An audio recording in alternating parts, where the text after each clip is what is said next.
এখানে রাষ্ট্রপতি প্রধানমন্ত্রী থেকে উপদেষ্টা সবাই বাংলাদেশে চিকিৎসা করতে হবে এবং সেই ব্যবস্থায় এই দেশের জনগণ চায়। সকাল থেকে আমরা অনেকগুলি হাসপাতালে দৌড়ে বেরিয়েছি এবং আমাদের যারা এই বৈষম্য বিরোধী আন্দোলন করতে গিয়ে যে ছাত্র জনতা যারা আহত হয়েছেন তাদেরকে এক্সক্লুসিভলি ডেডিকেটেড ওয়েতে একটি চিকিৎসা করার পিছনে কারণ হচ্ছে যে এই যারা এখন ভর্তি আছেন 500-র উপরে, এদের প্রত্যেকেরই মৃত্যুর ঝুঁকি রয়েছে ইনফেকশন থেকে।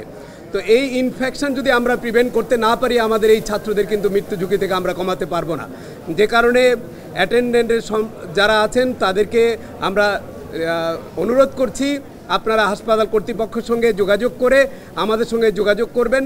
আপনারা যেটি ওনারা বললেন, প্রত্যেক পরিচালক প্রত্যেক স্বাস্থ্য ব্যবস্থাপককে আমরা বলেছি আপনাদের যদি সার্ভিসে কোনো গ্যাপ থাকে, আপনাদের যদি দুর্বলতা থাকে, আপনাদের ট্রলিম্যান যদি টাকা নেয়, আপনাদের পরীক্ষা নিরীক্ষা করতে যদি তারা নিগ্রহের শিকার হয়, ব্লাড ব্যাংকে যদি নিগ্রহের শিকার হয়, তাহলে ছাত্র জনতা কিন্তু আপনাদের উপরে কোনোভাবে ছেড়ে দিবে না।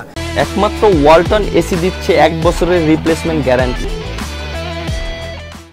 সুতরাং আপনারা আপনাদের অবস্থান থেকে প্রত্যেক পরিচালক স্ব অবস্থানে তার দায়িত্ব যথাযথভাবে পালন করেন। চিকিৎসকরা যার যথাযথ দায়িত্ব পালন করবেন এবং প্রত্যেকটি হাসপাতালে একটি অভিযোগ বাক্স খোলা হয়েছে, যেটি লাল একটি অভিযোগ বাক্স থাকবে। যে কেউ যে কোনো হাসপাতালে, সেটি সরকারি হোক বেসরকারি হোক, প্রতারিত হলে পরে সেই অভিযোগ বক্সে অভিযোগ দান করবেন এবং 24/7 হেল্প ডেস্ক থাকবে। এই স্বাস্থ্য ব্যবস্থা ওভারনাইট পরিবর্তন করা সম্ভব না, কিন্তু আমরা যেটি চিন্তা করছি স্টেটের অনেক বড় দায়িত্ব, যেটি আজকে বলা হচ্ছে বেসরকারি খাতে সরকারি খাতে কেন মানুষের চিকিৎসা ব্যয় বাড়বে, আউট অফ পকেট এক্সপেন্ডিচার এত বেশি হবে কেন? এটা হচ্ছে স্টেটের রেসপন্সিবিলিটি। স্টেটকে দায়িত্ব নিতে হবে সার্বজনীন স্বাস্থ্য এবং চিকিৎসার জন্যে।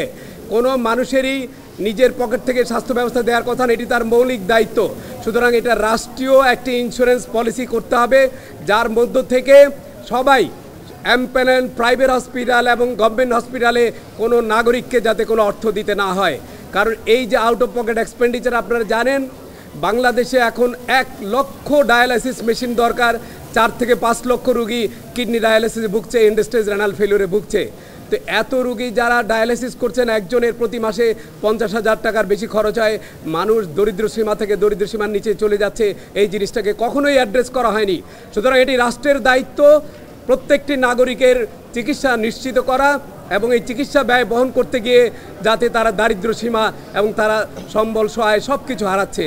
এখানে প্রাইমারি সেকেন্ডারি টারশিয়ারি কেয়ার সর্ব অবস্থায় স্বাস্থ্যের অনেক বড় ধরনের রিফর্ম করতে হবে। প্রিভেন্টিভ এবং প্রমোটিভ সার্ভিস চালু করতে হবে, কারণ একটা মানুষ গ্রাম থেকে চিকিৎসার জন্য ঢাকায় আসার প্রয়োজন নেই। উপজেলার যে স্বাস্থ্য কেন্দ্রগুলি আছে সেগুলোকে স্বয়ংসম্পূর্ণ করতে হবে। সব জায়গায় চিকিৎসকদের উপস্থিতি, চিকিৎসা ব্যবস্থাকে শক্তিশালী করতে হবে। মেডিকেল এডুকেশনকে জনমুখী করে রিফর্ম করতে হবে। আমরা যেই সাহস আজকে পাচ্ছি ছাত্র জনতার যেই আত্মত্যাগের মধ্যে দিয়ে আজকে আমাদের কাজ করবার একটি সুবর্ণ সুযোগ হয়েছে। এই সুযোগটি যদি অবারিত থাকে, বাংলাদেশের স্বাস্থ্য ব্যবস্থা পরিবর্তন শুধু সময়ের দাবি। আমরা বিশ্বাস করি এখানে একটি বৈষম্যমূলক স্বাস্থ্য ব্যবস্থা তৈরি হবে। যার অর্থ আছে সে চিকিৎসা পাবে, যার অর্থ নাই সে চিকিৎসা পাবে না। এই ধরনের বৈষম্য এখানে চলতে পারে না। যাদের অর্থবিত্ত আছে তাদের হাঁচি কাশি লাগলে আপনারা সিঙ্গাপুরে চিকিৎসা করেন, আমরা সেই স্বাস্থ্য ব্যবস্থা দেখতে চাই না।